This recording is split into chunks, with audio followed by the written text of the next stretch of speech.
মনে করুন আপনি ইউজার থেকে একটা ইনপুট নিচ্ছেন, তো ইনপুট নেওয়ার পর আপনি একটা এর মধ্যে আপনি সার্চ চালালেন অথবা চেক করে আপনি দেখতে চাইলেন যে ওই ভ্যালুটা ওইখানে আছে কিনা। তো তার জন্য আপনি যে ফাংশনটি ব্যবহার করবেন সেটা হলো আপনার ইন এরে। তো আমরা অ্যাকচুয়ালি করি, যেমন সাপোজ ধরুন আমি একটা ইম্পোর্ট ফর্ম আমি এখানে একটা তৈরি করে নিই। হ্যাঁ, ফর্ম দিলাম, তারপরে আমি লিখলাম যে এখানে ফর্ম ফর্ম ওকে। তো তারপর এখানে কি হবে, আচ্ছা আমি ফর্মের অ্যাকশন দিয়ে নিই। অ্যাকশন, এই যে পেজটার মধ্যে অ্যাকশন হবে, খালি রাখলেও চলবে।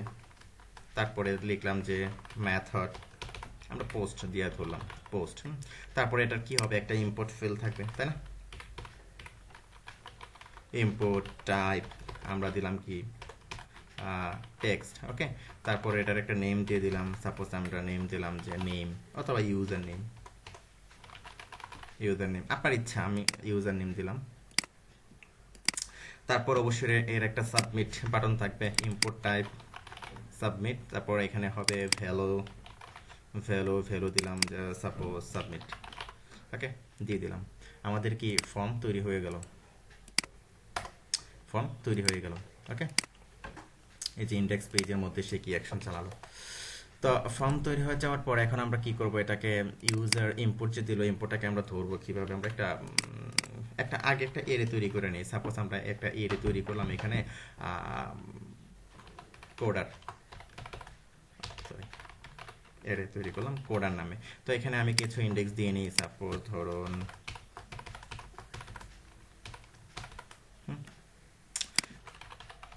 দেলোয়া লিখলাম, তারপরে লিখলাম যে মামুন লিখলাম, তারপরে লিখলাম যে আকবর, তারপর লিখলাম যে কাদের।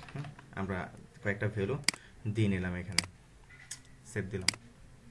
এখন ইউজার থেকে ইম্পোর্ট নিচ্ছে, তো ইম্পোর্ট নেওয়ার পর আমরা কি করব, এটাকে একটা সিম্পল একটা ভ্যালিডেশন করে নিই যে ইউজার নেম আছে কি না এক্সিস্ট। ইফ ইসেট, ইসেট ফাংশন দিয়ে আমরা এখানে লিখবো যে আন্ডারস্কোর পোস্ট। এগুলো আপনারা শিখেছেন যে কিভাবে ভ্যালুগুলো ধরতে হয়, আমি এগুলো বারবার দেখাচ্ছি, বলছি না। হ্যাঁ, ইউজার নেম, যদি ইউজার নেমটা এখানে সেট করা থাকে তো সে কি করবে, সে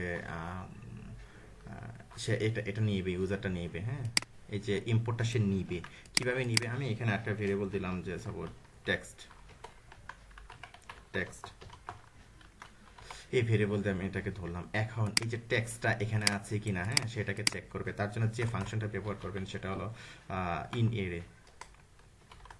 তো ইন এরে ফাংশনটা ব্যবহার, এর দুটা প্যারামিটার হবে। একটা হলো আপনি যেটা চেক করতে চাচ্ছেন, যেমন ইউজার থেকে আমি এটা নিলাম, এটা চেক করতে চাচ্ছি। কোথায় চেক করতে চাচ্ছি, আমার যে এর মধ্যে ভ্যালুগুলো আছে ওইখানে আছে কিনা, সুতরাং আমার এরটা এখানে ধরিয়ে দিতে হবে। তো এখন আমি একটা ইফ কন্ডিশন দিয়ে নিতে পারি। হ্যাঁ, ইফ ইফ কন্ডিশন, তারপরে দিতে পারি যে এলস কন্ডিশন।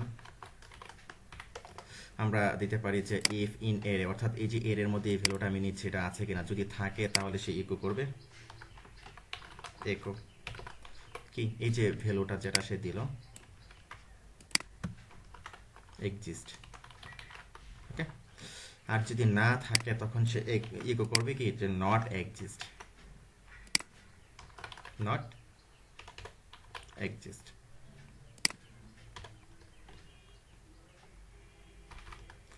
আমরা এরকম দিয়ে নিলাম, সেভ দিলাম। তো সেভ দেওয়ার পর আমরা রিফ্রেশ দিলাম, তো এমনি একটা নাম দিলাম, সাপোজ আমরা দিলাম যে রিয়াজ, রিয়াজ সাবমিট করলাম, রিয়াজ নট এক্সিস্ট। তো এখানে আছে কি, এখানে আছে ধরুন এই যে মামুন আছে, আকবর আছে, কাদের আছে। হ্যাঁ, আমি এখানে দিলাম যে আকবর, আকবর দিলাম, সেভ দিলাম, আকবর এক্সিস্ট।